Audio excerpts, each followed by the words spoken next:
Hey, welcome back to the Backyard Professor Chess Live. I'm a I'm a day late. I tried to get a live done yesterday, and I just couldn't do it. It's all good. I'm I mean that's the story of my life. A day late and a dollar short, right? That's how it is. Like Rodney Dangerfield said, I get no respect around here.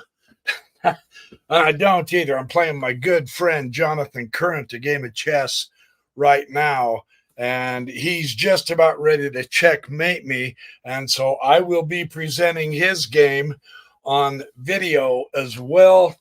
I told you I was going to show you some of my games that I've lost as well as some of my games that I've won, and I'm going to live up to that. But Jonathan Current, he's in the BYP chess club on Leeches, and he was a learning beginner, and now he's surpassed me, and he's teaching me some chess. Really fun stuff. Hey, welcome everybody. Let me say hi to y'all. Ice Cream, how you doing? Summer Rain. Hey, how are you? And username. All right. I'm going to take my glasses off so I can read this. I have two just simply outstanding Garry Kasparov games to show you guys. I've got to show you these. I played through them. Oh, well, thank you, Ice Cream. Yeah, that one was for you, buddy, on the Gospel of Thomas. Tonight, live stream is going to be the continuation of the Greek influence on the ancient Hebrews. If that kind of stuff interests you, you're welcome to come and join us. We'll be doing it at 6 o'clock Mountain Time, U.S. time. So anyway, I've got these games I got to show you. They are just sensational. This Kasparov is going to be playing white on this one, and he's playing Topalov, who is just a no-nonsense, I'm going to kick you off the board type chess player, right? Garry Kasparov teaches him a lesson he will never forget. Let's go to the board. E4, king pawn opening. D6, a gentle bump. What are we going to see? What are we going to see? We are going to see D4, direct occupation of the center. It's all good. Knight F6. Ooh, could this be the beginning of a king Indian? It could be. It could be. We'll see. Garry keeps right on trucking. Yes, we're going to see a king's Indian defense from Topalov. G6, and now bishop E3. Bings it right up there. And there are variations where the bishop will come to here. But I mean, it's not a pin at that point. And don't think that just happens just on the lower ratings. I mean, it does, but it happens even in the upper echelons as well. Oh, cool, Summer Rain. That's awesome. My 8-year-old is obsessed with chess. I'm going to show him this podcast later tonight. Awesome. This is for your son, Summer Rain. You tell him to keep studying and watching these videos as well, and he will get to be very, very good, if not grandmaster quality. I'll do everything I can to help him out without question. Pierce defense. Oh, it needs to be on C4 for King's Indian, he's saying. That's username. All right, Pierce defense. I apologize. And I've heard it pronounced Perk and Pierce. I have called it Perk, and I got backhanded by the chess community. And then I called it Pierce, and I got backhanded by the other half. So how do you pronounce it, right? However you pronounce it is however you pronounce it. So anyway, okay, bishop E3. And now we've got the fianchetto. And queen's going to come to D2. So, I mean, it's obvious he's going to castle queenside, right? When you bring out all your pieces on the queenside, before any fight begins, you want a castle. That's the idea. A gentle C6, a gentle F3, supporting the E-pawn, and now B5. Now, the point with this is it does prevent Kasparov from putting his bishop on C4. So it does. I mean, look, Topalov is one of the great of the greats, and yet you see the guy doing almost nothing but pushing pawns. And they tell us, don't do that in the opening. And then when you play through their games, that's what you see them doing. But wait, I know every chess rule is made to break, I promise. Topalov has not lost his loony stuff. He is doing very, very well here, I promise. When the opposite of your own development, I mean, they say speedy development, pieces, and then pawns, just a few pawn moves in the beginning to get your pieces out, right? Okay, and that's good wisdom, and you need to follow that. On the other hand, when you make a move that prevents your opponent from putting his piece on the best square, that's the same thing. Kind of interesting, isn't it? So yeah, it's yet again another pawn move. Now understand, so this prevention is a good thing, but understand the B pawn also opens up the bishop for here or here if he wants to push the pawn further, right? So it is preparing a bishop move. Granted, the c6 has prevented the knight from being there, but he does have the d7 to go to, right? So his pawn pushes have not been just slapstick, non-meaningful, is what I'm trying to tell you. Topalov's, the black. So we're all good. We're good with that b5 push. So Kasparov himself bumped the f3 so that now he brings his knight to the e2 square, but it didn't prevent him from developing. It was purposeful. And now we do see knight b to d7. And nothing wrong with that. That is a perfectly sane, reasonable, and good move. And now, did you notice? Kasparov, in bumping the bishop to the e3 and the queen to d2, sets up the queen-bishop battery because he wants to go after the fianchettoed bishop, right? Because, I mean, the fianchettoed bishop is an exquisite weapon, right? Sometimes some of the strategy early on, and you probably want to do this early on before stuff in the center starts clearing out or gets too clogged up and that bishop gets buried. Sometimes you just want to get rid of it. And so this is Kasparov's idea. He says, all right, let's get rid of the bishop. Topalov says, deal. We'll get rid of the bishop. So he exchanges the bishop. Kasparov puts his queen right there on h6. Now, the nice thing is it's permanent. It's only going to have to be either attacked or exchanged.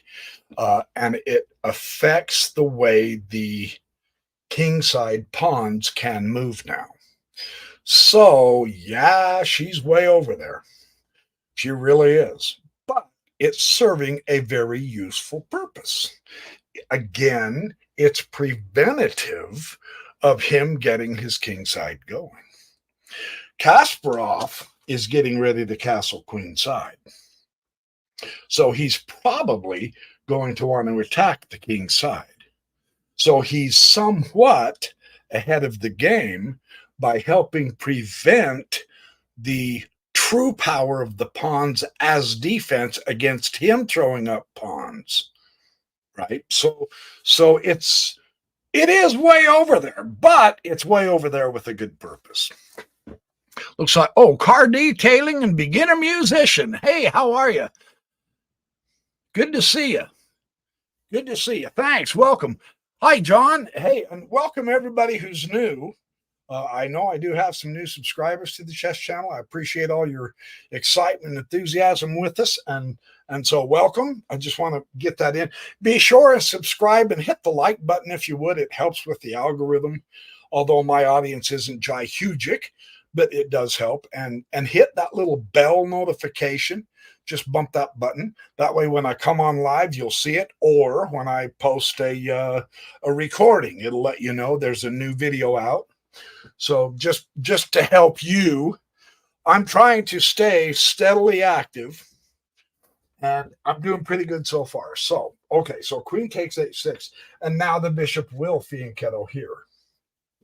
So this pawn, all this pawn activity, and actually you say, and not only that, but it was kind of to the side. No, it's all good. It's all good. This, lack of a better description, this is higher level chess. It's not how they tell us to play chess. Don't do it this way, and yet we see them do it this way. So pay attention, because we can do it this way as long as we do it correctly. See, chess is easy once you find the right moves. Yeah. Obviously, a dork. Okay, so a3. And you say, come on, the bishop isn't even there. The dark squared bishop's gone. Now, see, this is the beginner mentality, you know. Until I saw the description of this, I thought, what? There is no dark squared bishop to blunt. Why are you wasting your moves when you're not even fully developed? Why are you doing another pawn move? However, it does prevent b4. And the knight needs to be here, because there's not a lot of good squares right now for that knight if he gets chased off. So if you just take a moment to look at the board that way, you see it's making sense. So a3, and now here it comes. Kablam, the push, e5, e5. Very good. And now Kasparov will castle. Queen side, of course, we expected that. As a general rule, let's see, we're on move 10. We're on move 10. Queen comes to e7. By 10 moves, you probably ought to be castled. And that goes for all of us, but even in the upper regions of the stratosphere of chess, yeah, castle early. 10 moves is considered okay. You're safe that way. So here we go. And now Kasparov will go to b1, which is a typical king move. Sometimes they don't do that immediately, but it does help support this end, because this end is out further away on the queen side than it is over on the king side. And yet Kasparov has given Topalov a hook to attack, because he castled this side. That's where Topalov's going to attack, right? So anyway, it's all good. So king b1, that makes perfect sense. And now a6, and he is just solidifying the b5, right? His idea here, though, it's really interesting, because the idea is he does want to support the c5 push. And the knight here is going to do that. Now, this is a very important point, too. We're told as beginners, and it is accurate, it's true, we're told that we need to develop our knights out on the 6th row rather than the lower row, the 7th row, because they're more active. This is true in a lot of openings, but this is not a defective opening, because he blocked off his square. This particular move does support this very important c5 square. Even though it looks like it's more on the side, it is still hitting the center strongly, and that d pawn is an important pawn. So nothing's out of whack here.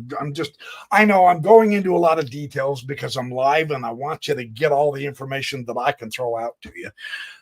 And so, hey, Nicholas Taylor. Yeah, live. Hey, Tomasenko. Hello. An Argentinian. Oh, my goodness. Welcome, Argentina. Thank you for showing up.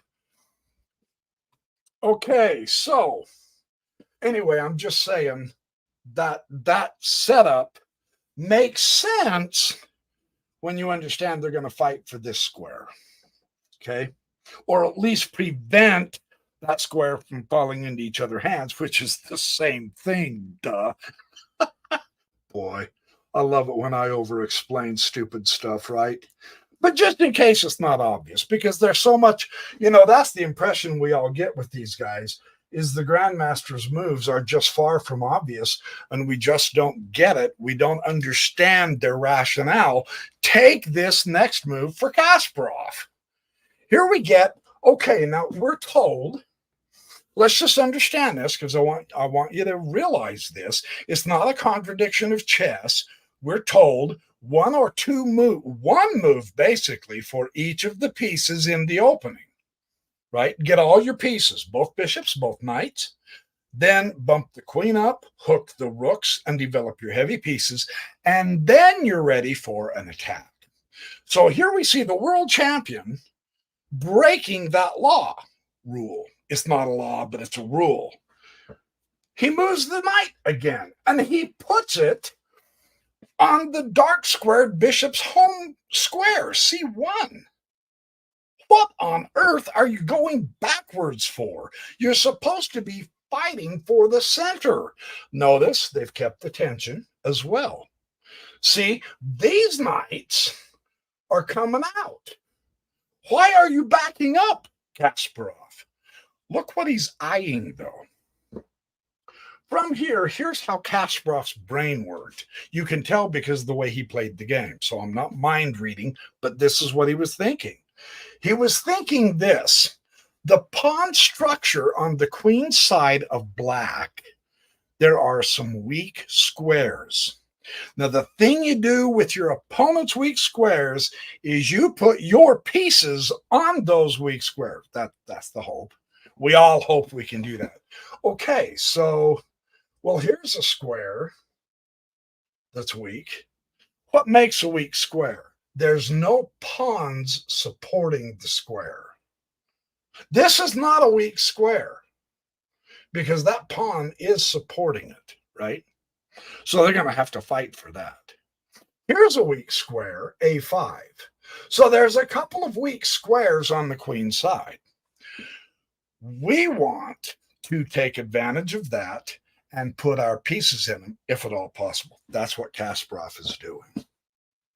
He looked ahead and he said, look, if I can get my knight to there, then to there, then to there, oh, hot dog. Because, see, there's no pawn to push the knight away. Nothing can come up. The only way to get rid of that knight is going to be through an exchange, right? So that's what he's thinking. So he's thinking that far ahead, 3 or 4 moves, right? So this is why, and look at the difference. And you have to ask, okay, yeah, but does that justify 1, 2, 3 moves? What's Topalov going to be doing for those next 3 moves? However, again, we read the chessboard. Looking at the chessboard, nothing is coming crashing through. White has a decent pawn chain. Yes, there's tension in the center at this point with the D and E pawns, but that's not going to break up the white pawn chain as of such. So technically speaking, there's no real attack yet.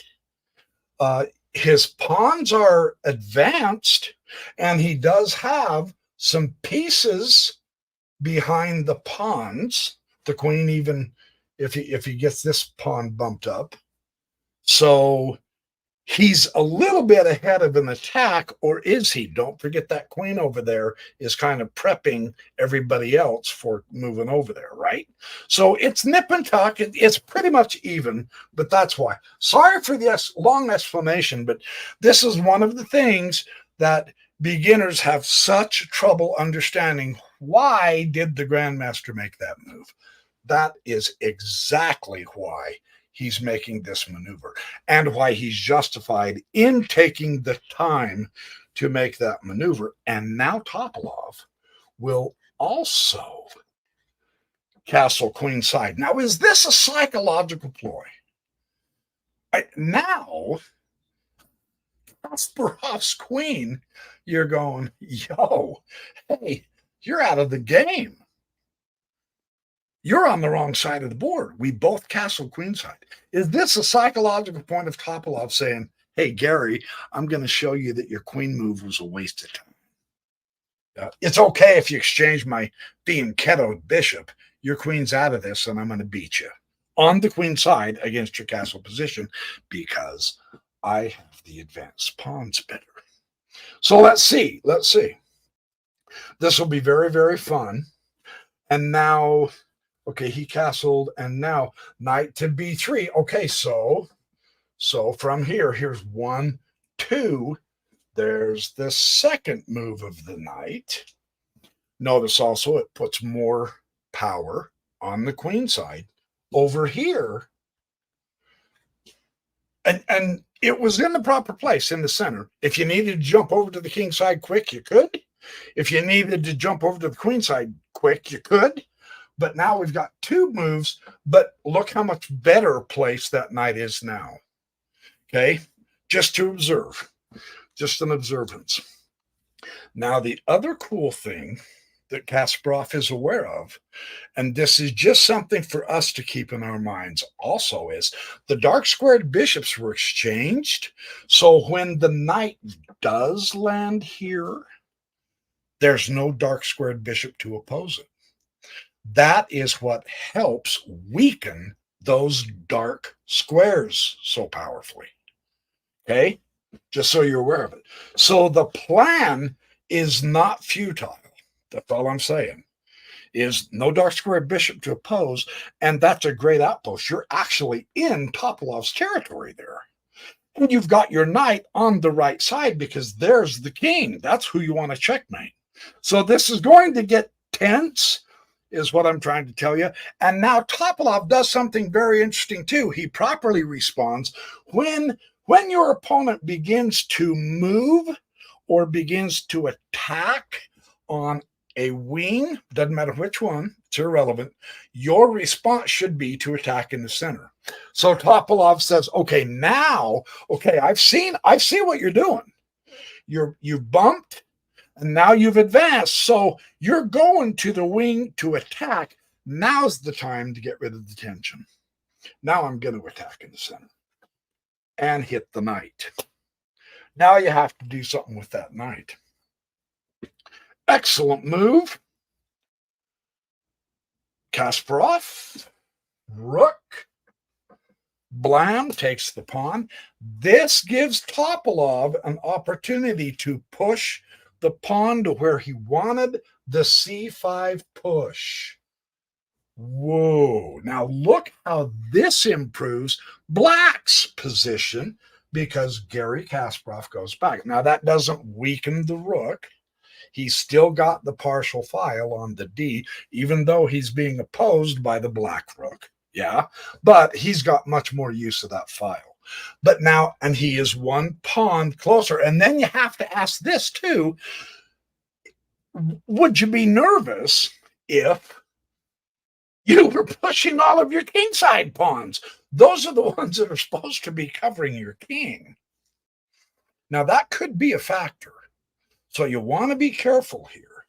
Notice the difference in the king structure here and Topalov's king. It's not like it's loose, though. Truly, I mean, he's got everybody around him, more or less, right? The only one is the rook doing babysitting duty on the pawn, but the knight is doing the babysitting duty on the pawn, and he's well developed, so that rook is actually free to move if and when he needs it, so it's not a crisis just yet. Anyone else new showing up? Oh, Ian Thomas Brennan, thank you. Welcome. Jonathan Cross, good to see you here also. Welcome, everybody. I like seeing people that usually show up, and then some new names too. That's fun. So, and now, so he puts c5. The other advantage is pushing the c5. I mean, besides pushing back the rook, is he's opening up his light squared bishop also. That's something that might be a very, very important point to make. And knight to b6. So we're going to bring a defender behind the pawns. He's still around the king. He's defending the king. This also does something else really interesting that's quite important because his pawns have already pushed and his central pawn is gone. Is this knight move supports this pawn push to obliterate the strong pawn chain. Yeah. And I know, I get it. It's being contested, but that does help give support to it. He's got the rook behind him. He also has the bishop and he's got the knight. So technically speaking, he's going to be able to get away with pushing that pawn push on d5. He'll own d5. He owns d5 now. So that's another reason to keep your eye on that. It's real nice. And now Kasparov says g3. Let's fianchetto again. Is this about a fianchetto, though? Because Topalov has castled queenside, what if the bishop went to h3 instead of g2? h3 would give him a spectacular diagonal checking the king, right? So that's not a...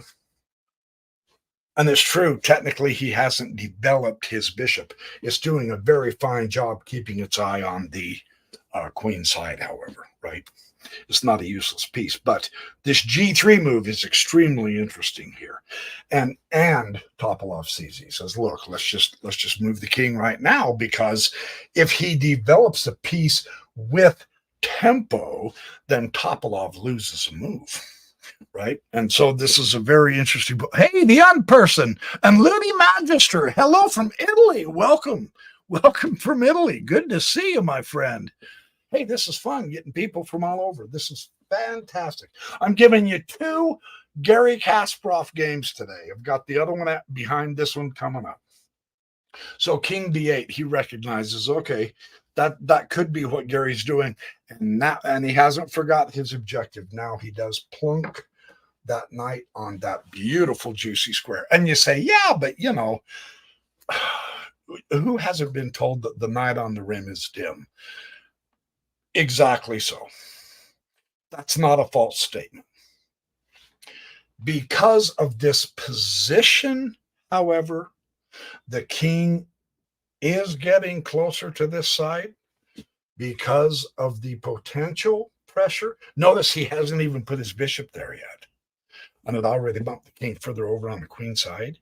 Now, had the king castled king side, there is no way Garry would have worried about this. He would have had something over here that was an outpost. But because the king has castled queenside, then this is a very nice square, even though it's on the rim. So see, again, the exceptions to the rules happen because of the context of each and every individual game. That would be my way of putting this, is you have to make sure you understand the board position. Therefore, this is not stupid. It took him 3 moves to get there. Watch the effect.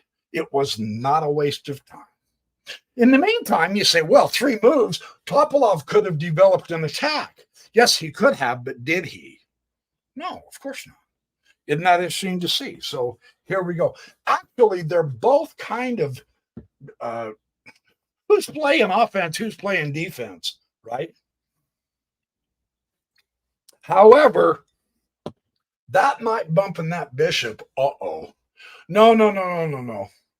No, in the Pierce, I'm going to call it Pierce. I've heard it pronounced both ways. In the Pierce, as well as the King's Indian, that white squared bishop is really, really important. And so we see the reason why he puts it on the absolute worst square on the chessboard. But in this context, it still maintains that diagonal. And I get it. The diagonal is clobbered still with the pawn chain. It's all good. Those can disappear, right? So bishop a8, bishop h3. Here comes that magnificent h3. grabbing the diagonal. Fundamentally so. And now d5, once again we see Topalov, he moves on the wing, and Topalov responds in the center. Now, it's not like Kasparov is ignoring the center. It's not. The knight is here. The rook is here. Technically, the bishop's here on the top part of the black center, etc., etc. So it's not like he's neglecting the center. So just so you understand, I got to defend Garry's reputation. Whatever. Oh, my. So d5, and we're having quite a game here. This is really going to get interesting for this reason. Now, the board is not open, but the diagonals are. Interesting. He can come to queen f4 check. So he's got the white bishop on h3. Now the queen's on f4, and the king barely has anywhere to go. And notice once again, Kasparov leaves the pawn tension in the center. You don't need to blow it open yet. Remember, and this is part of the strategy. Just because you can take doesn't mean you should, because if he takes, and then he takes, and then he takes, he's got this rook. Blam, and it's on an open file. And then, of course, you end up swapping the rooks. But that's a potential open file. There's no reason to give him a potential open file, right? That's my guess of why he left the tension, and I'm sticking with it. It is an accurate actual chess principle. We'll see if anybody yells at me in the comments. So king has to go to a7. The only square. Oh my. And here comes Kasparov. Rook h to e1. Put all your pieces in it. Absolutely. Notice what else. He's setting up a very cool potential discovery attack on the queen. Yeah. I've said before, if you can at all put your rooks across from the king or the queen, that's always a good square to put the rook, right? So now this is very interesting. Topalov has to perk up. You got to go, okay, let's pay attention. Let's keep paying attention. Hey, Marty, good to see you, buddy. Thank you for coming in. d4. Superb move. There's no obligation to exchange pawns. In fact, it would be outright stupid to. Right? Just because they're in tension doesn't mean you take them. Pushing by leaves that pawn in white's rook's way. However, it also leaves the black pawn in the black rook's way. However, it does hit the knight, right? And that knight is no ordinary knight. That knight is one of the guardians of the center. So this is going to be and blam. Of course. Absolutely. You got the outpost, man. The cool thing is the pawns are gone. The pawns are gone by. So the only way to get rid of that fantastic knight is to exchange it, meaning you lose a piece, and so does your opponent. So there's less pieces on the board. Remember the fundamental idea. If you're going to attack, you want to keep as many pieces on the chessboard as you can. If you're going to defend, you want to exchange the pieces off because that makes your job easier. You want to simplify. Well, as it is, we don't know who's attacking yet and who's not. Kasparov is essentially the one making more of the checks and forcing the king to the corner. So I would suggest he's attacking sincerely. Okay.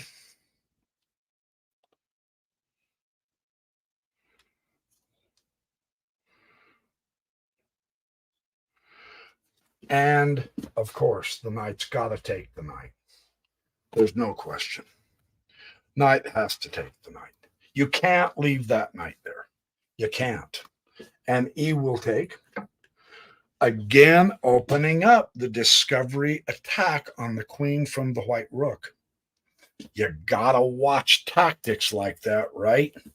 Very cool. Queen d6. Let's go ahead and just swap the ladies. That's what Topalov is saying. He's recognizing,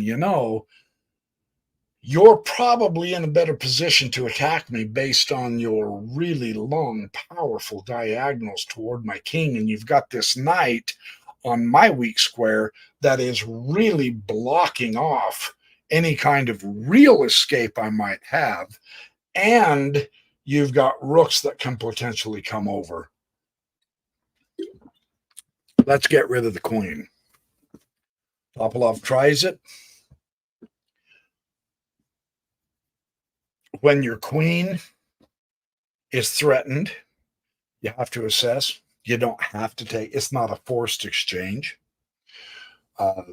If Kasparov lets Topalov take the queen, if he leaves that and does something else, the problem with that is it really does goof up his pawn structure on that side, right? So what do you do? What do you do? This is the move of the century that you're about to see. This is pure unadulterated genius.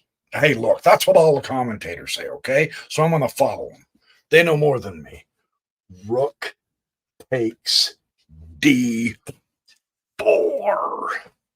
Sacrifice the rook for the position.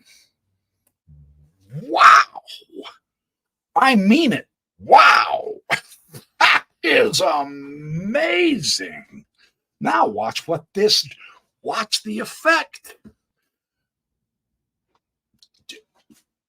And really, this is probably the hardest part of chess for me, is I have to have the material on the board to be able to play decent, right?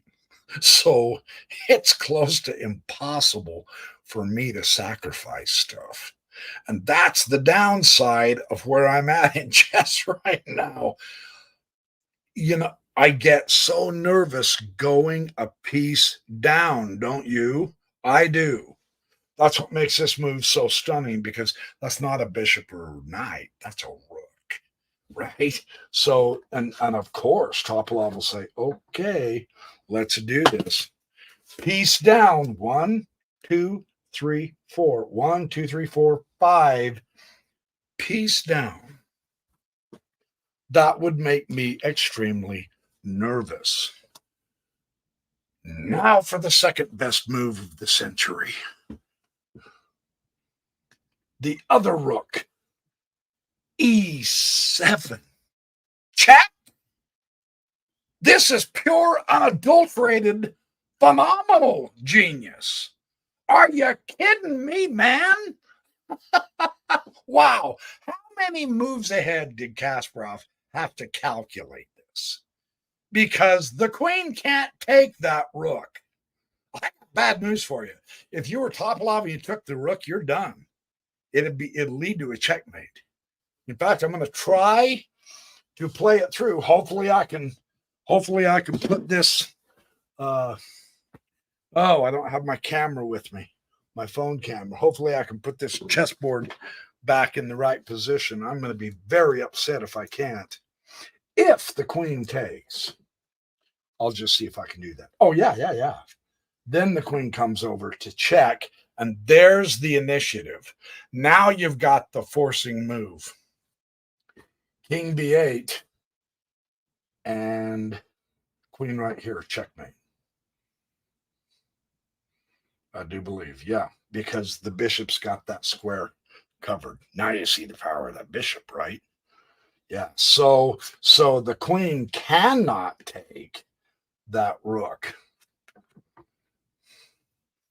That is brilliant. So what do? Well, you got to move your king out of the way, right? Fantastic game now so far, right? Hey, Nicholas Taylor. Yeah, it really is. I still can't comprehend. Look, we're all in that boat, except for Juicer name. Juicer, baby, he saw it. Yeah, baby.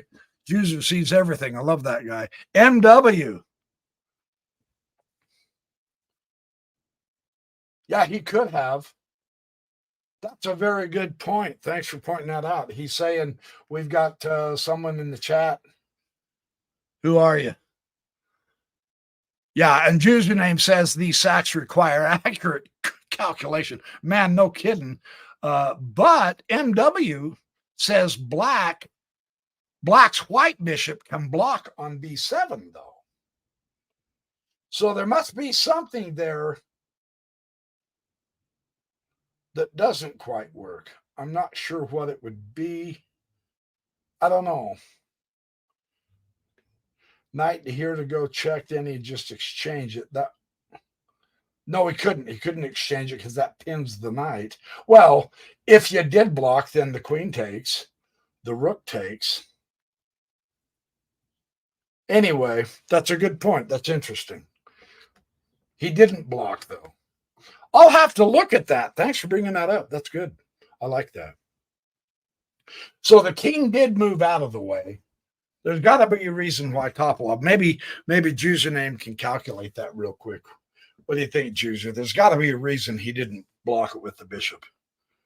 So now at this point, because he moved his king, now the queen can.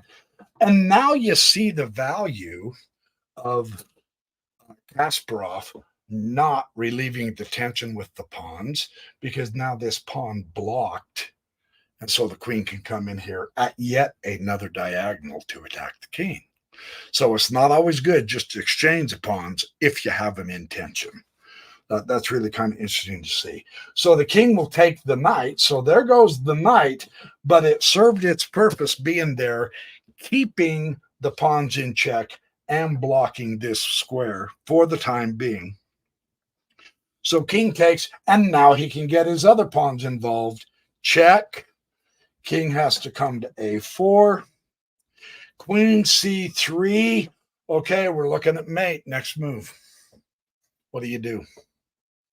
I mean, you're Topalov, man. You can't let this chump world champion beat you, right? What do? What do you do? Mate, next move.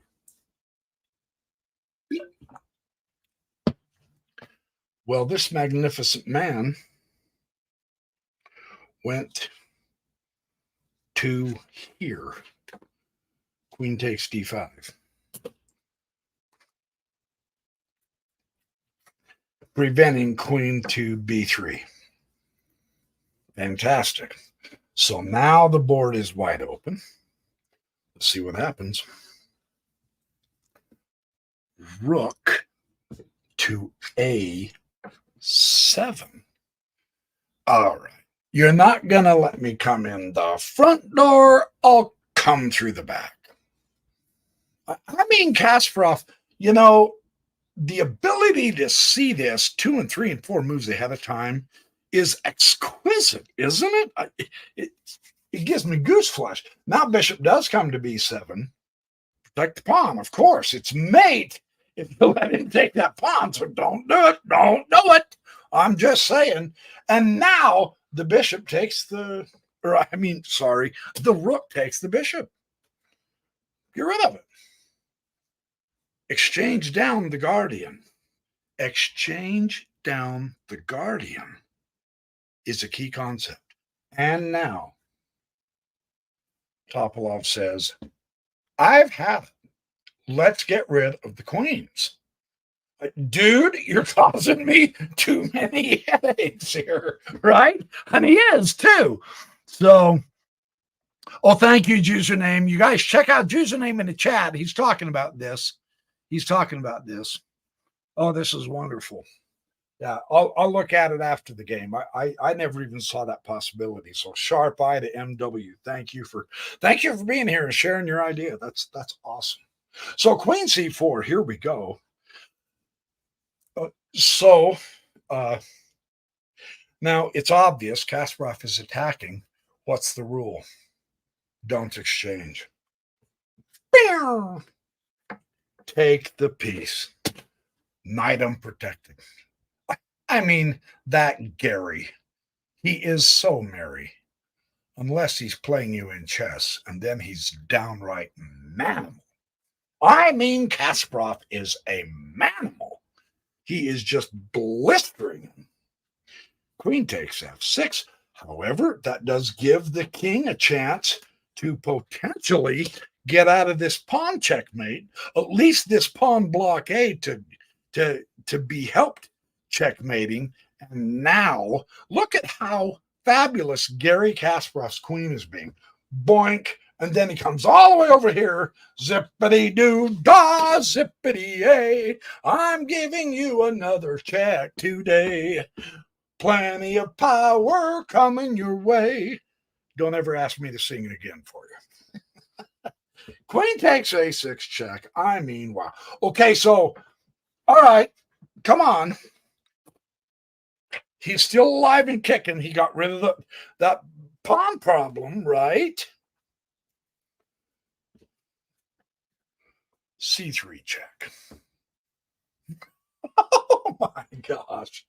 How in the love of Sam Walton, he's the founder of Walmart. I can take his name in vain. I used to work for him years ago. But how in the love of Sam Walton do you calculate that out so many moves ahead? Kasparov is just genius, isn't it? You're not going to think he's playing that by sheer luck, are you? Oh, hey, by the way, I do happen to have a pawn there. No, he's not going to leave a loose end like that. He's looking out 4 and 5 and 6 moves ahead, man. This is incredible.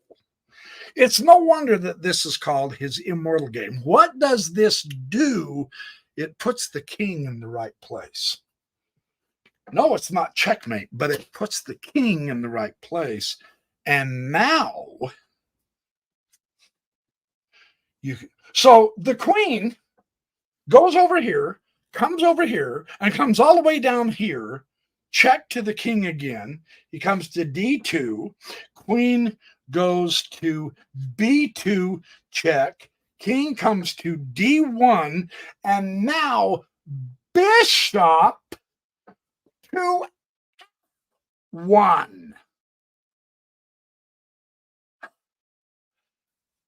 Hitting the queen, but that's not the point. He's not attacking the queen. He's stopping the king from escaping because his rook's out of place for the moment. Because if the queen does, hopefully I won't. Hold on, let me try to memorize this board real quick. I got to show you this variation because if the queen takes the bishop, oh, then the queen comes to c2. And then if king e1, then the rook comes over and you're finished. Wow. The pure power of all of this. The pure power of all of this. Let's see.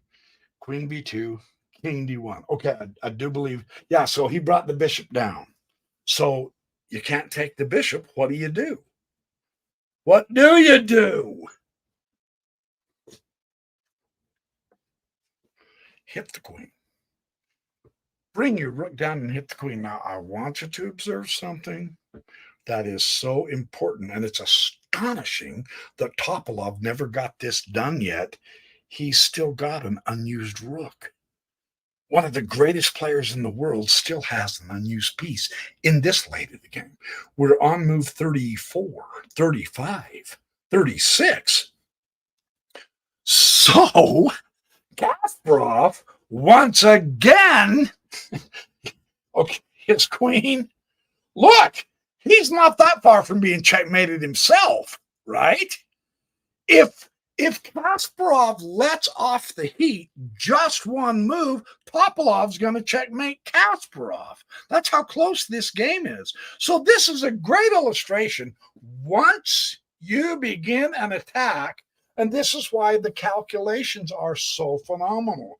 Have you noticed how many forcing moves Kasparov has put on Topalov? You can't let him even get a quick breath.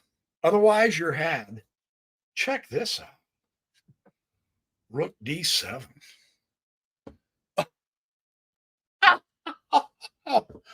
Oh my. And there's no choice now. He's got to take the rook. And Kasparov gets the queen. And the bishop comes off. And one of the saddest moves for Topalov is now the queen gets to get rid of that lazy rook that should have been in the game. But when? How? Watch this game several times. Watch this live stream when it becomes a video, because Kasparov has been so initiative strong. He's played such forcing moves that Topalov actually really couldn't get that rook in the game. And it's here that Topalov resigned. All right, yeah, it's not here. Kasparov won in a few more moves. Topalov kept fighting, but there's no way. It's over. So what a game. What a game. And now, again, I want to see. Thank you, username. I knew he would find some variations. While you guys are reading username's comments and understanding the position and all, I am going to set up the board to show you the second really phenomenal game of Garry Kasparov here. I'm going to give you a bonus. I'm going to give you 2 games in 1 today. And it's a lot of fun to see. Didn't matter whether Kasparov played black or white, but we knew this already. We knew that it didn't matter what he played. He was just dominant. And in that game against Topalov, I mean, Topalov was no ninny, yet Kasparov was he just played dominant, heads-up, powerful chess, which is really the best way to play chess, not passively, right? So that's the theory. That's the idea. And we've seen that theory amply confirmed in that game. Wait till you see this one. This one is a rock and roll stunner. Kasparov plays Viktor Korchnoi in this game, and it is a Lulu. Korchnoi put in one of the moves in the game that was named for him, and Kasparov just crushed it. So let's take a look. Here, Kasparov is playing black, and Viktor Korchnoi, this was in 1991, Amsterdam. Korchnoi is playing the white. He opens with knight f3. Kasparov play knight f6. c4, g6. Here we go, knight c3, bishop g7, e4, popping up in the center, d6. So I do believe this one is the King's Indian defense. At least that's what I've seen. And now d4. So he's going for the very, very strong occupied center, and you let him have that in the King's Indian. He'll go ahead and castle for the moment because you're going to attack that center from the distance. And now bishop e2, a good developing move. And now that all-important e5, they emphasize that in the King's Indian a lot. And now Korchnoi is going to go ahead and castle. Yeah, I'm playing Garry Kasparov. I have to cut my king in real quick, right? So castle, and now knight c6. Again, a development. Now, this is kind of a cool move because you're tempting white to push this d pawn, right? Go ahead, push it. Go ahead, punk. Make my day. You think you got the bullet? Push the pawn. Push it, pal. Go ahead. A double dog dare you. And he said, well, all right. A double dog accept. Now the all important move. Knight e7. Not. Knight a5. No. Because with the King's Indian, it's designed to go to the kingside attack. And that means white needs to go to the queenside attack. And the best way white's going to attack in the King's Indian is chucking those pawns up there. You'll obliterate that knight. That knight, it'll either get trapped or it'll end up right back here. So save your time. Don't go that way. Go back to e7. That's the wisdom I have seen shared. And now knight e1. Now this is interesting. This is actually the small mistake Korchnoi makes. And watch how Kasparov capitalizes on it. Knight d7. Bring your other knight back, and you're going, okay, look, I'm trying to understand chess, right? So the knight comes to here, out and developed, and he gets hit. You don't stay out in the center and try to refocus and take this guy and fight for the center. You go back. Yes. And now this guy that was here, he's not even being attacked, and you go back. Yes. Because the theme, the idea is if you get your knights out of the way, you can push f5. You got e5 in there. That's a must. Now you want to push f5 to start attacking the king side and get the center power for your side, not his. So it's not contradictory that he appears for the moment to be moving backwards. And besides, look, he's cramped. Look how cramped black is. White has that wedge right there at d5 that's just sticking you right in the rib, man. And there's nowhere to go. You can't even maneuver anything. How can that be a good setup?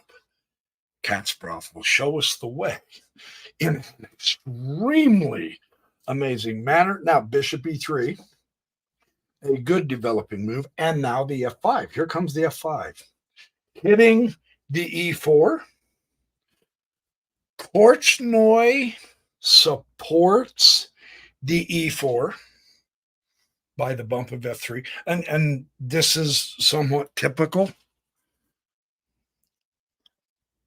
Hey, Ibrahim Ali, good to see you, my friend. Thanks for showing up.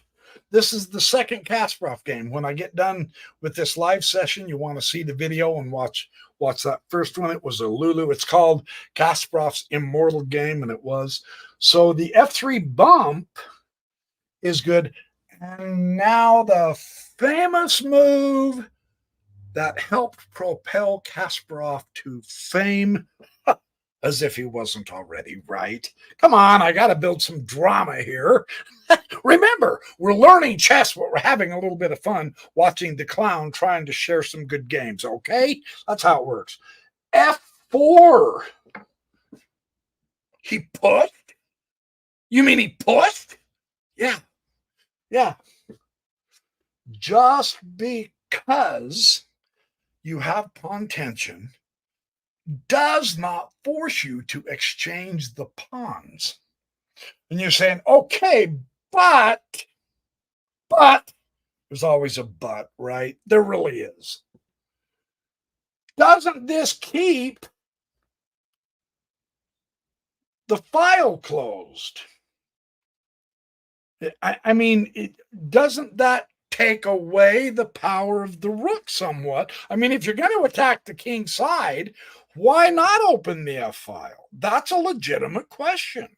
For real. That's a great question. Because you're Garry Kasparov, and what you want to do is you want to completely eliminate the use of both bishops of your opponent. And here's how we did it. Now, this is so typical of a King Indian setup with something similar to this with the locked pawns. White's bishop is just useless. Now, dark squared bishop is severely limited as well. Now, the crazy thing is, you guys, in a way, I mean, it's almost conventional wisdom now. It's the secret kept in open that when you do a King Indian, if you're black, once you get that important E5 push, you're heading to attack the king. And we don't mean willy-nilly. You go get that king, especially when he's castled with the King's Indian. There's your plan. End of story. Okay, so White's plan is going to be go to the queen's side. So isn't it to the advantage to rearrange these bishops so that they're out over here? So what's the big deal about blockading them? Because you got to have defenders. He has locked off the defenders, which means this is like taking candy from a baby, right? And I'm not trying to insult Korchnoi. I do not mean to call. Korchnoi was one of the 5 most powerful guys. I mean, he was the one that played Karpov for the World Championship. Karpov beat him, but Korchnoi was no slouch.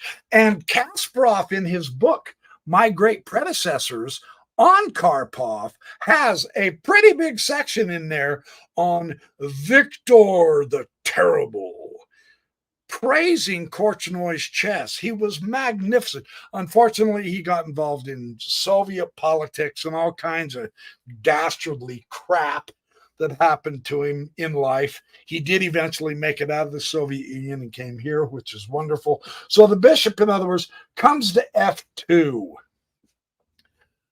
So there's your defender, but man, now who is cramped?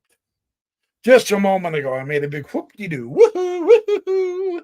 Black is so cramped. Well, now look. Is that amazing? That's a heck of a trend. This game gave Kasparov great fame. Today, right now, our hero Hikaru Nakamura is the great King's Indian chess player. I've got some great games of his to show you someday soon too. Now, G5. And you're saying, okay, but once again, you're pushing the pawns that are in front of the castled king. Heavens, yes, the center is locked. Korchnoi is crammed into a sardine can. He's not attacking you.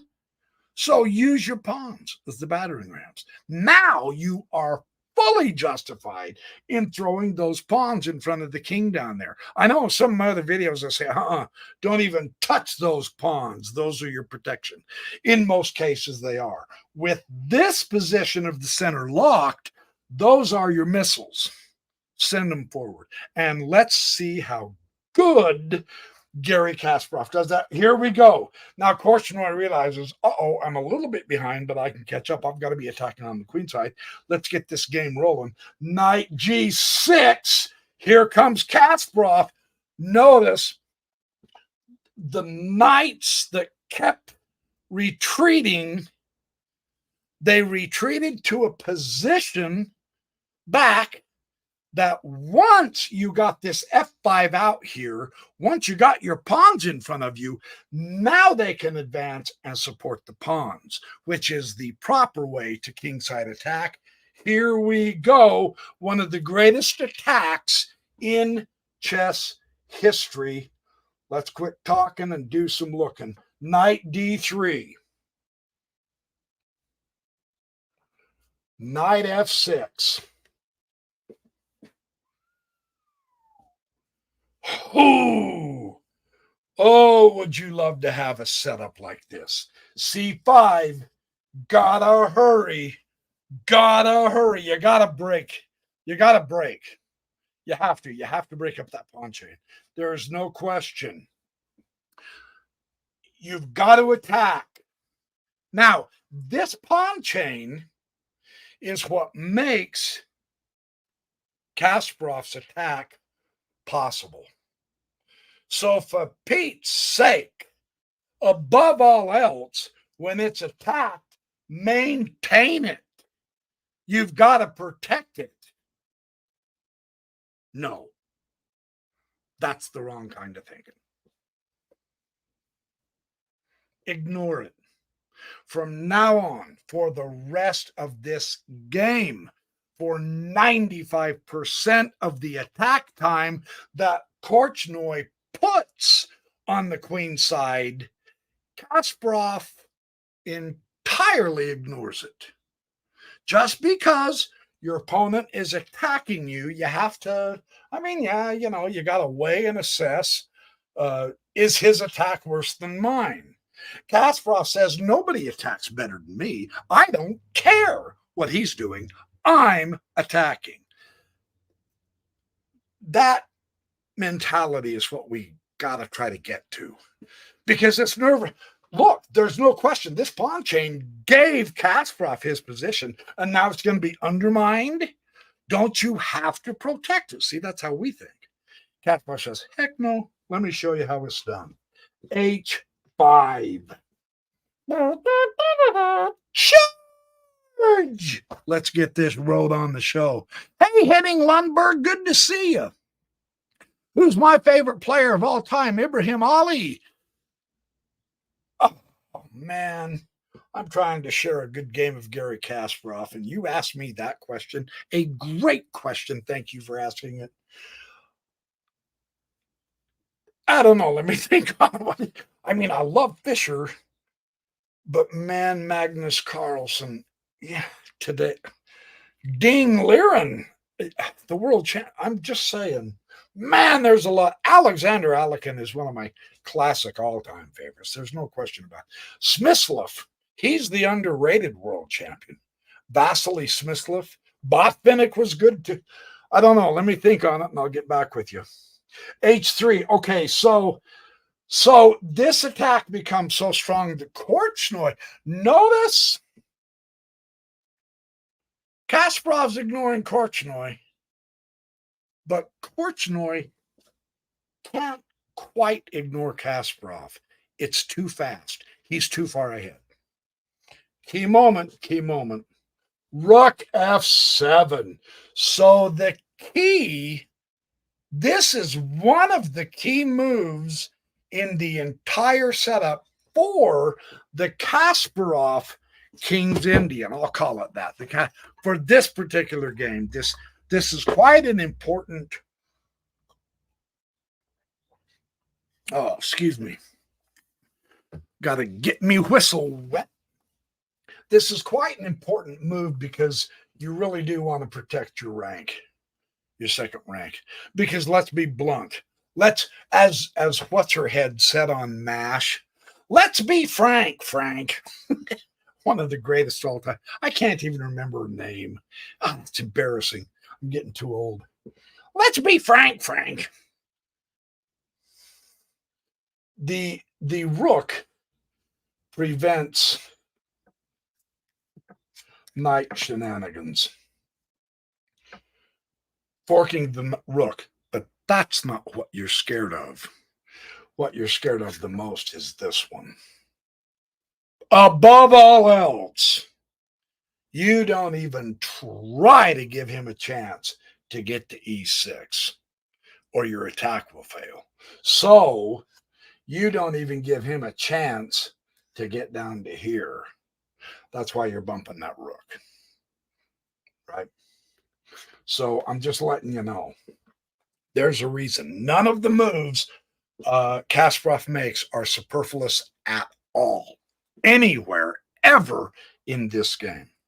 So rook F7, and now C6. Here comes.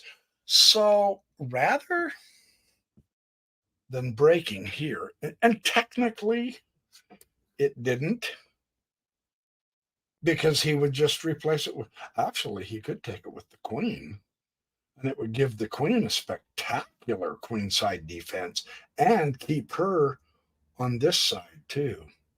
Yeah, yeah.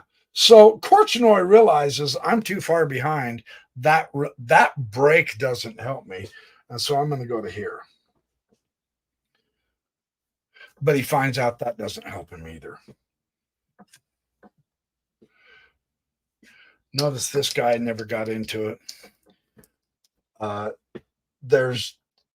This is entirely ignorable.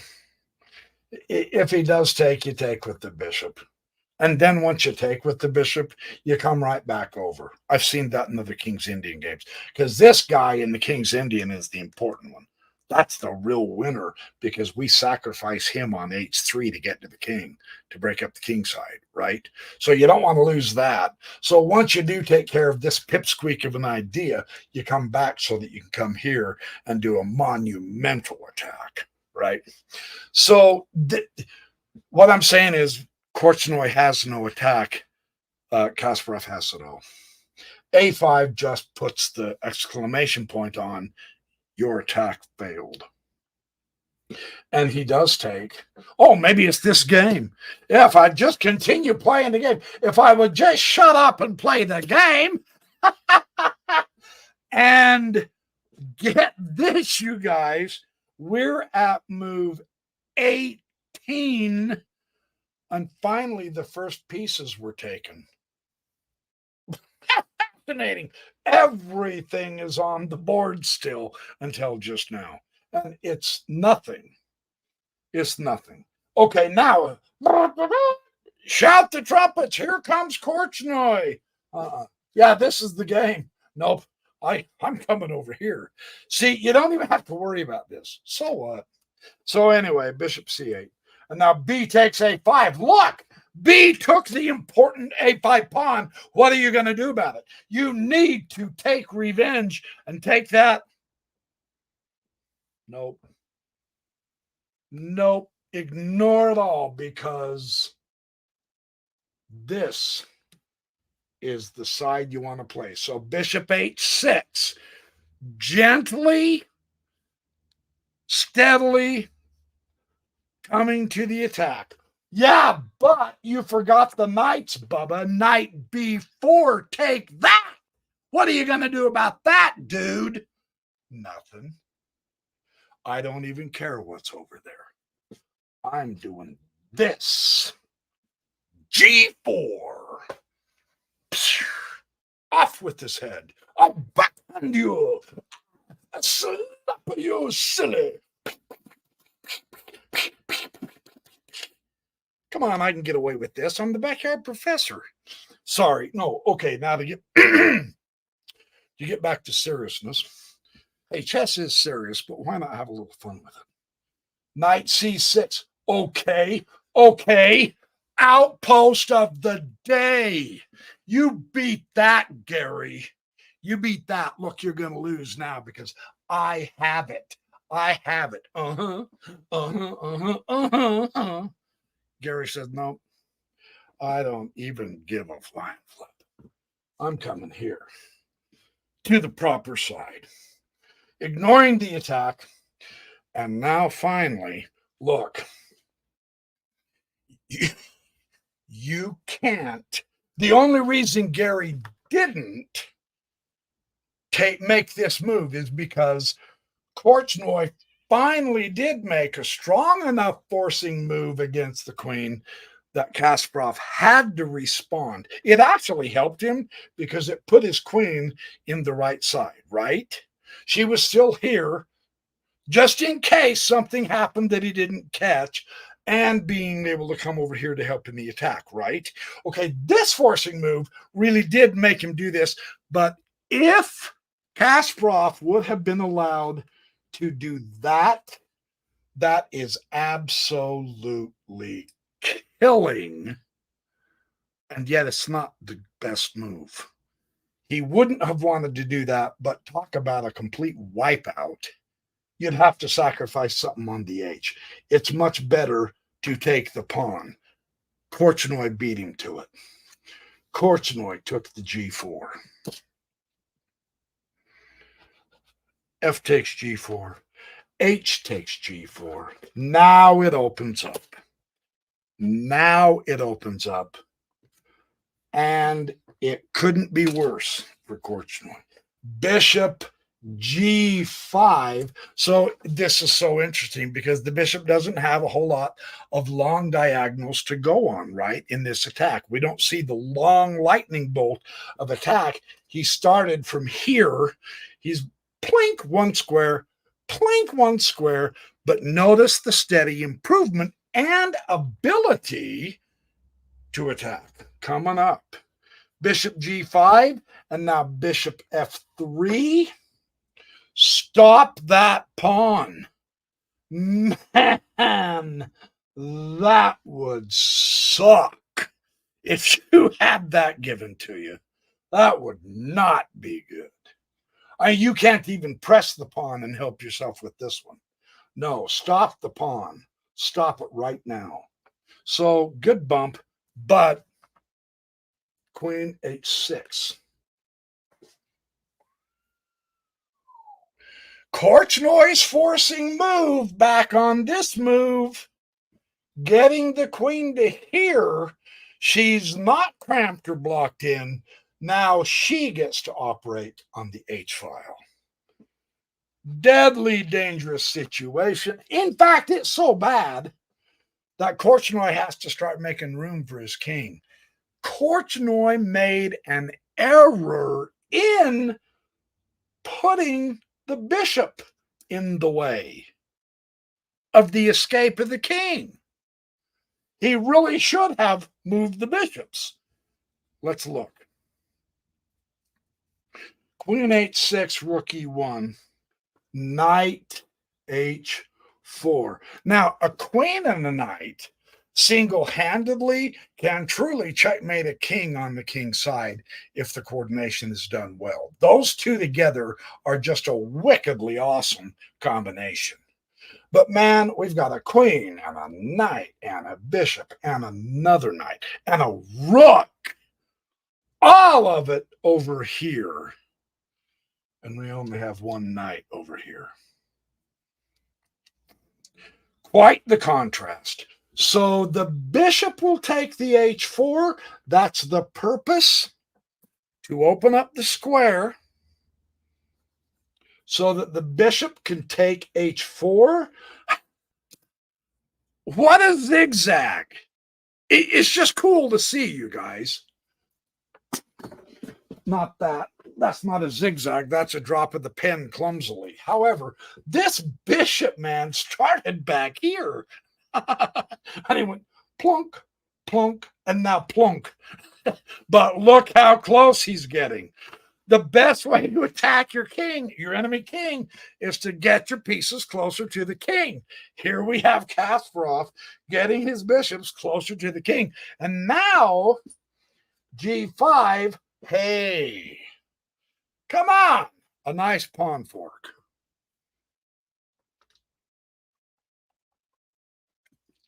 Too little, too late. Too little, too late. Just take it. Just take it. Queen takes g5. Rook comes to e2. But again, the problem is there's no escape square. The bishop's got it covered. And again, you've got your other knight that comes into g4. Oh my goodness. So rook just comes to b1. He says, okay, it's now or never. I've got to come up to here and try to start damage so that he'll slow down. Right? Rook to b1. That's the point of this. Because again, Kasparov has been so steady, relentless, developing the attack that Korchnoi hasn't had time. See, this is the same theme we saw in that first game, isn't it? Exactly the same theme. It's fascinating. Bishop g3. Come on. That That's the zigzag bishop move of the century, man. I've never seen anything like it. Boink, kaboink, kaboink, kaboink. I'm going to go for a happy little walk. And the bishop did. And look where it's at. It's shutting off the king. Amazing. Queen d3 doesn't help. The problem now is, the problem's that bishop. But what can you do? You can't even get to him. He's on the end of one of the most magnificent pawn chains you've ever seen in any Grandmaster game, right? Come on. That's spectacular.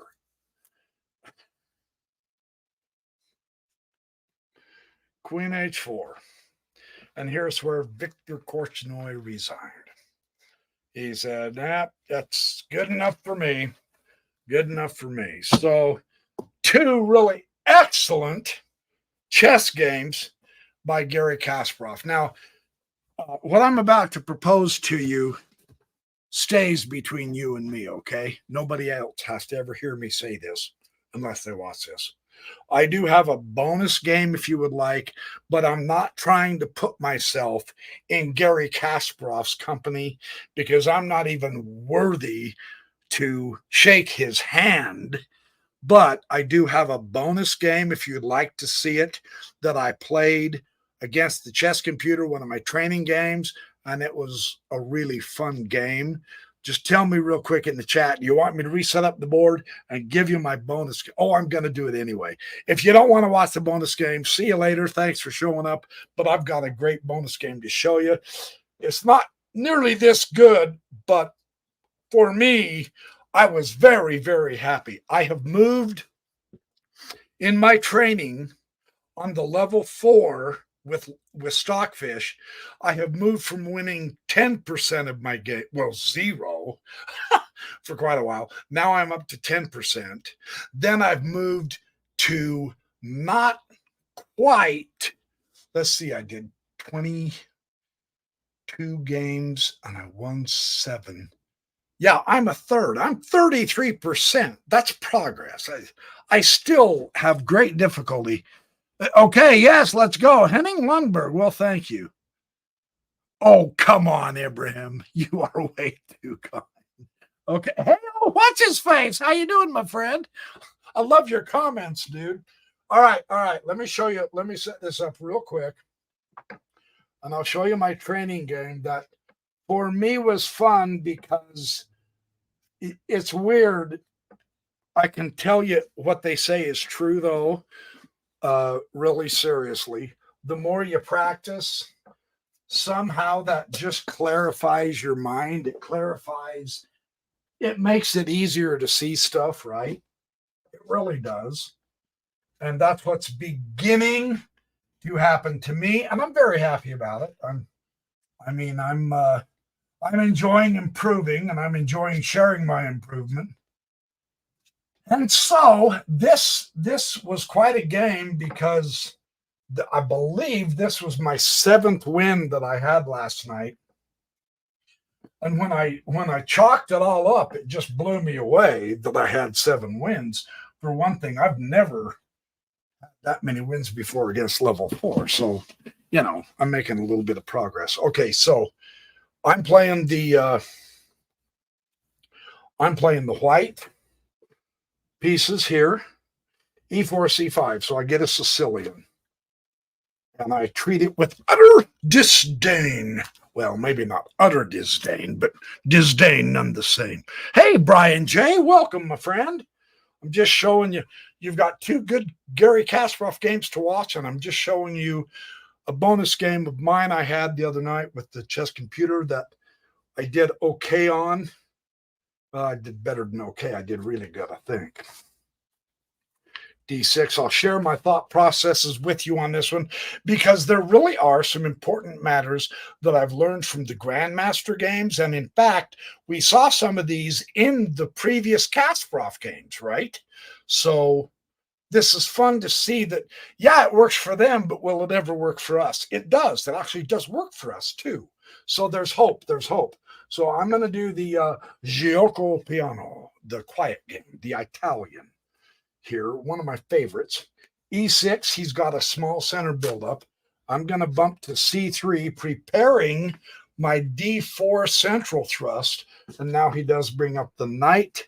F6 is very important. So I know I'm not developed. I know I'm supposed to push pieces, not pawns, in the opening. I know it's more important to get more pieces out. But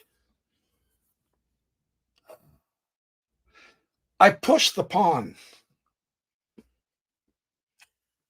I know. Yell at me later, will you?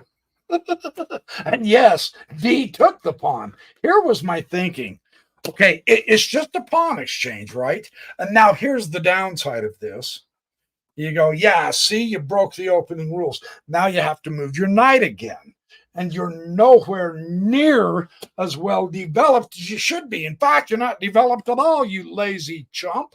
What are you doing starting to fight? In fact, you idiot, backyard professor, you need to castle before you start attacking. What are you not thinking, right? Okay, just watch. Just watch. Trust me on this. Bishop D6. Now, the D4. And I think what I was trying to think is, I could maintain a pawn presence in the center in his territory. That's what I'm shooting for. Man, if I could stick a pawn right there and support it, that would really bug him because it closes in his light squared bishop. I'm trying to imitate Alexander Alekin here. I'm not doing a very good job. Nobody can imitate him. I get that. But anyway, John. Yeah, I have. So I went ahead and pushed D4. Now, of course, the bishop's going to take the knight, right? And there we go. I got my pawn in a real nice spot with tempo against the knight, right? And you go, you idiot, you didn't see it. I did. Blam. Now, the downside of my strategy, I can't castle. I know. It's all good. The downside of my castle, I can't castle. All right. So how does that hurt me? Well, let's look. He made another move with the knight, of course, to D7, hitting my pawn, but I want that pawn there in his territory. I saw it somewhere in a game. I just know I did. So push the F pawn. I can't castle anymore anyway, okay? So I'm free to push the pawns. I just have to make sure my king doesn't get too exposed, right? That's my thinking. Well, A5, here we go. All right, look. One, he's leaving a backward pawn, right? That could be a target if he does leave it there. Just keep your eye on the prize, but I really am undeveloped. No, I've got to quit farting around here and get serious. Hit the single pawn. Right? Yeah, it's covered by the knight. I get all that. It's all good. And now he castles. He castles. He spiked me because I can't castle and he can. Right? Okay, so he's castled. It's all good. Knight to D2. Let's get going here. Knight to C6. Here he comes.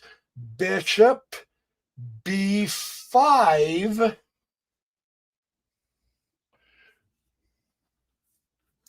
What if I can't castle? And my king's more on this side. See, here's my thought.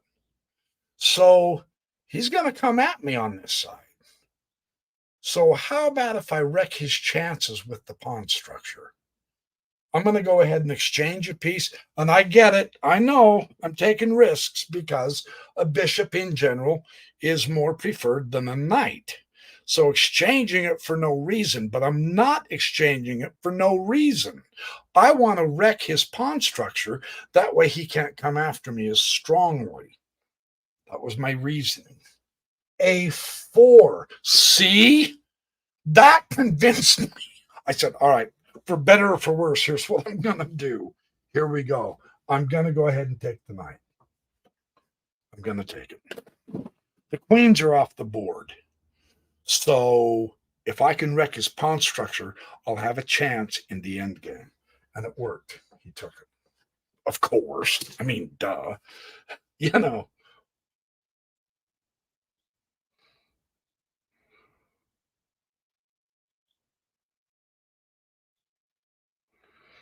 Bishop. Wait, I missed a move. Knight c6.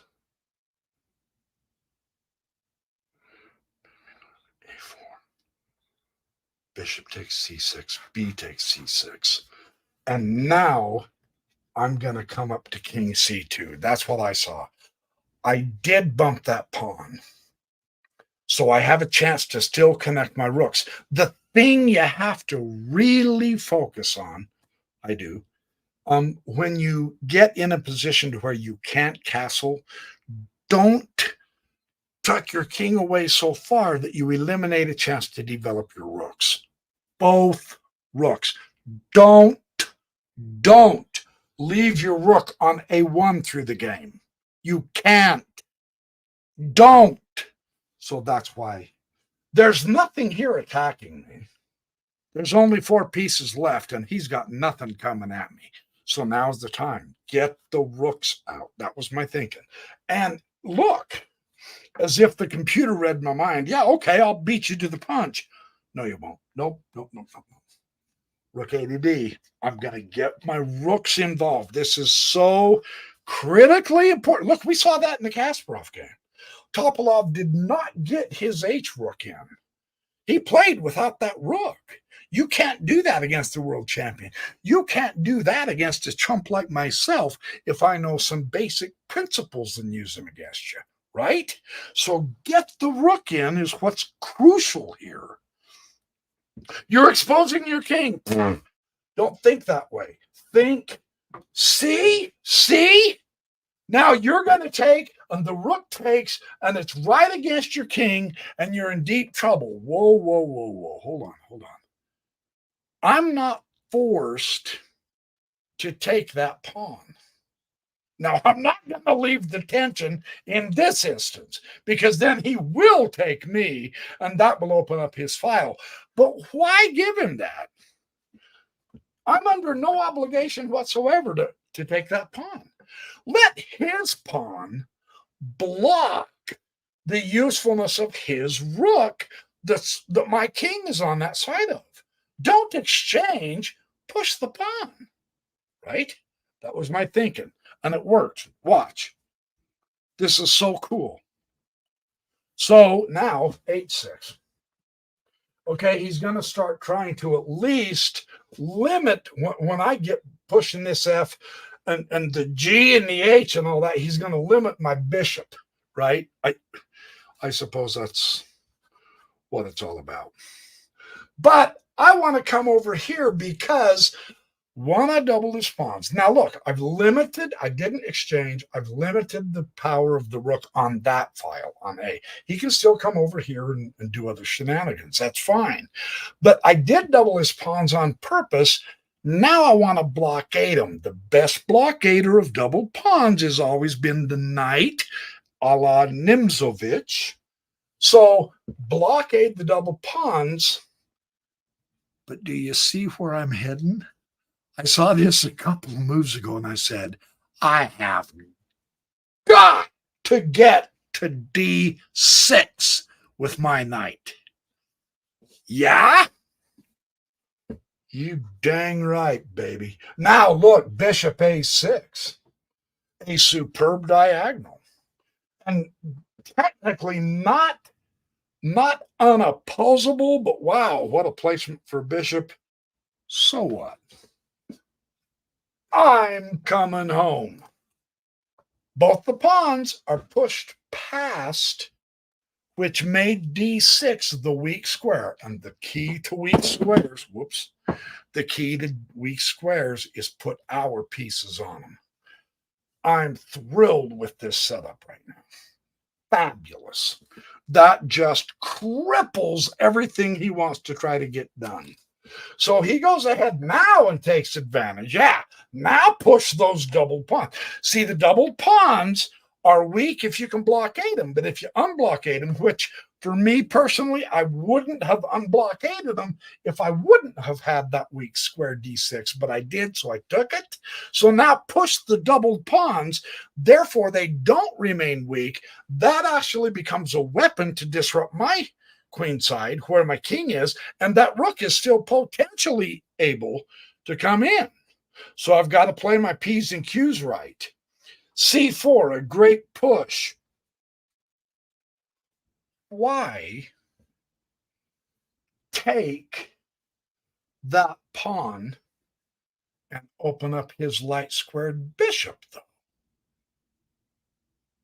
Forget it. I'm not obligated.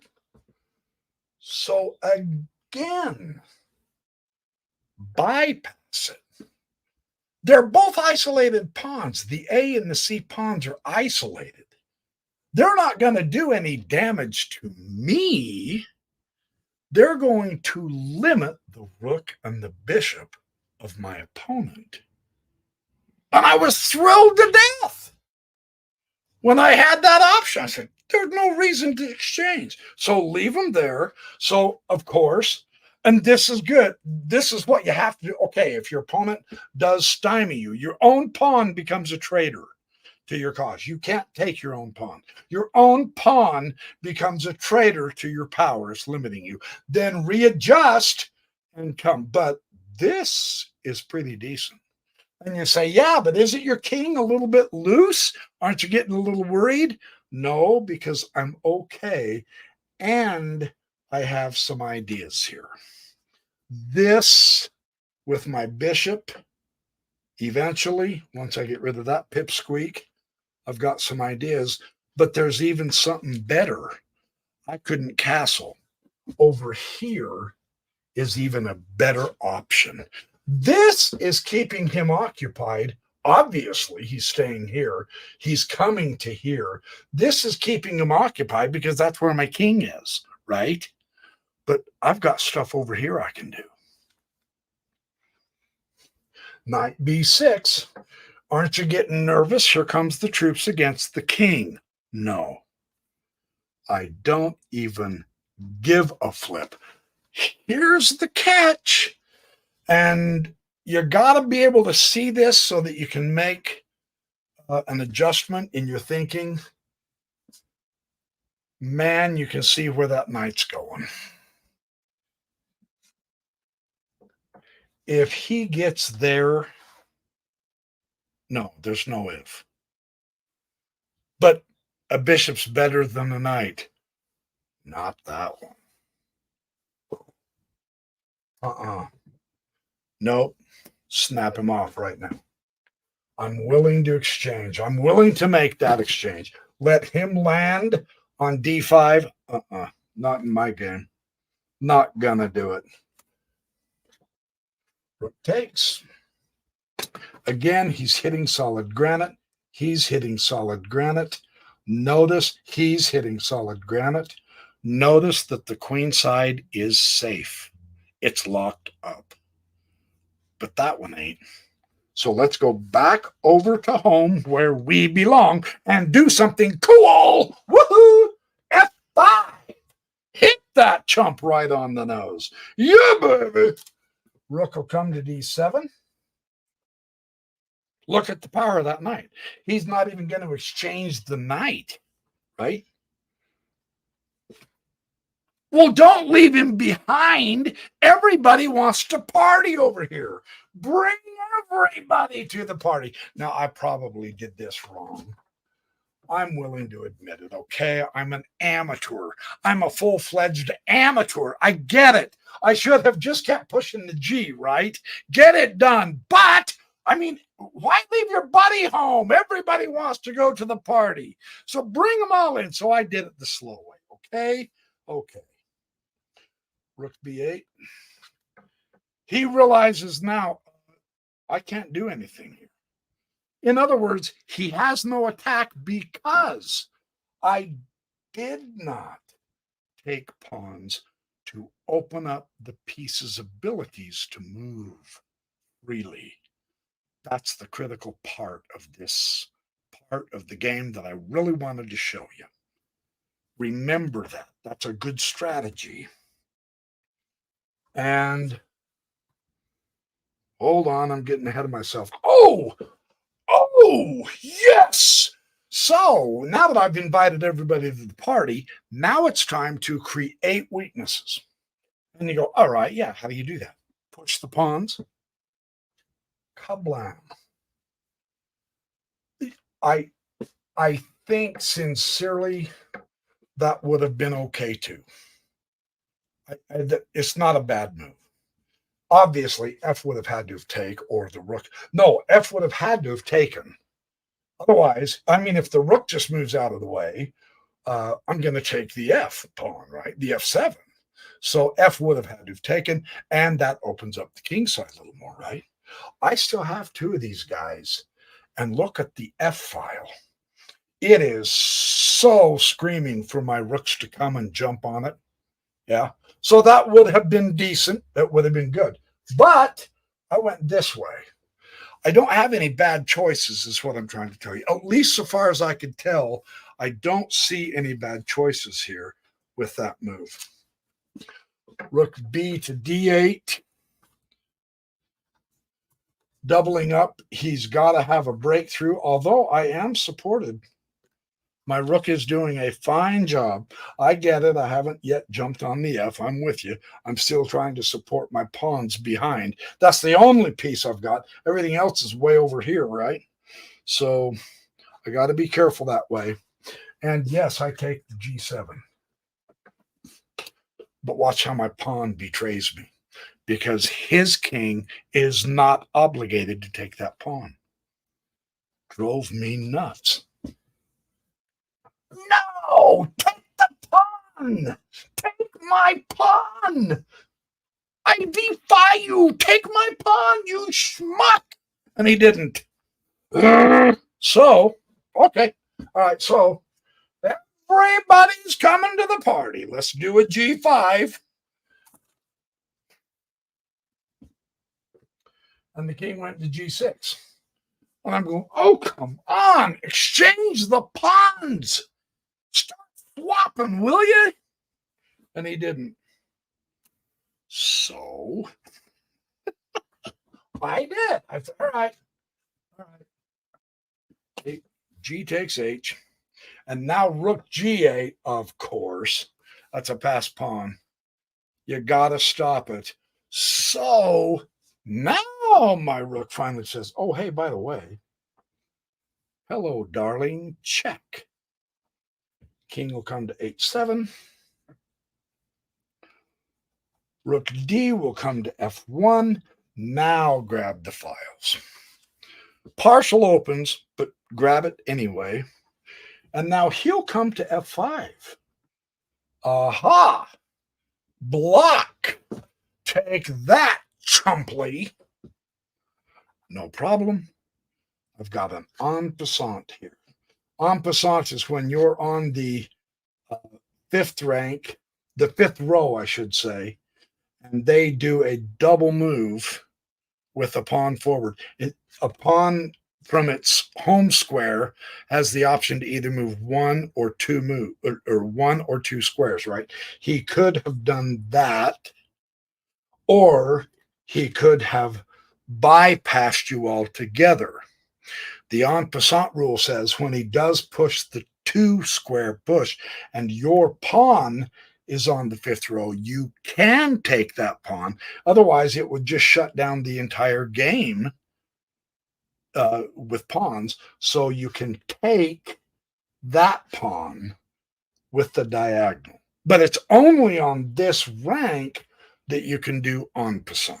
Just I've seen comments that there's a lot of people who still do not understand the en passant rule. So that's a brief explanation of why I was able to do that. And it's only when it's on this rank, or on this rank going this way.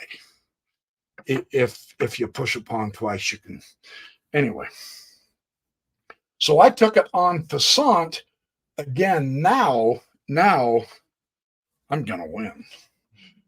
And it did give up that fabulous knight, but he had done his job. I saw too much option here. I went to f7, rook d to d8, coming down, guarding the final rank. Of course, I took the rook, queen, check, and the rook took my queen. And now I have the open file. Rooks belong on open files. Man, I've said that for a decade or more. Use it. Use the file. Hot dog, rook f8. I love this. Bishop b5. Not a lot he can do. I'm going to take the rook. Now at this point, I'm thinking I've got this. King takes g8. Actually, I thought that a couple of moves ago. And now the rook to f1. I'm going to do the same thing again, right? Bishop a4 check, one last spite check. Just move off the color of the bishop, and there's no more worries that way. And now e5, too little too late.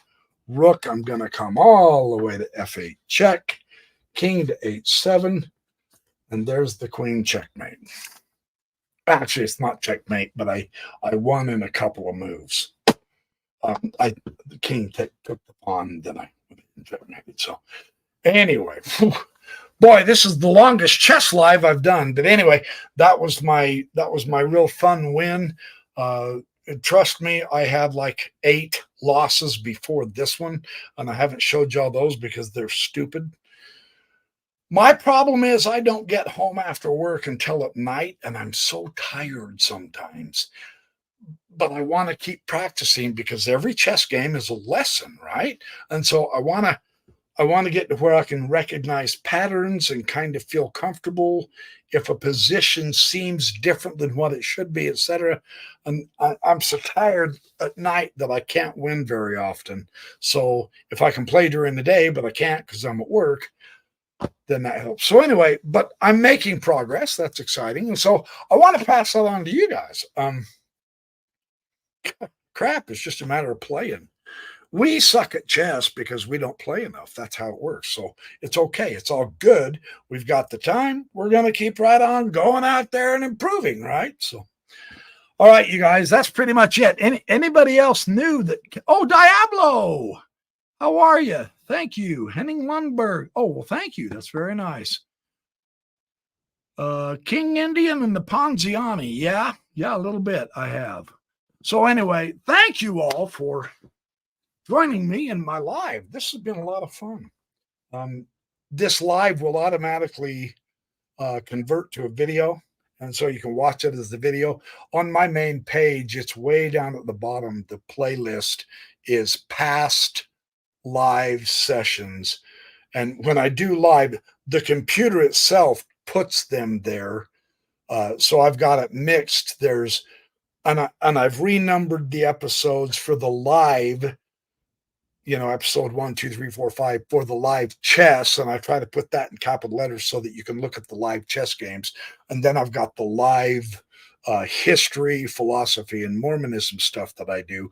And those are all intermixed. I can't separate them. I hope that's not too inconvenient for you, but check out my other chess lives. I'm putting in some of the best games I can find that are instructive for us. And hey, it's a lot of fun. It really is. This game is a riot. It's the greatest game ever invented. And we still haven't mastered it. I say we, meaning me. Yeah. So anyway, thanks, you guys. Great to see y'all. Appreciate all your support and love. Don't forget to hit the like and a subscribe and click that little bell. It looks like the Liberty Bell in miniature. That'll notify you, and so on and so forth. So I will catch up to you just as soon as I can. More funny, stupid, dumb dad jokes coming up in my shorts, and more chess games coming up this coming up week. I have found some whoppers that I'm going to share with you. So whoppers meaning good ones. All right. Oh, and I've got one that I played. I'm playing right now. Jonathan Curran, a good friend of mine who is a member of the BYP chess club in Leeches, and he is actually going to beat me. He's getting ready to checkmate me.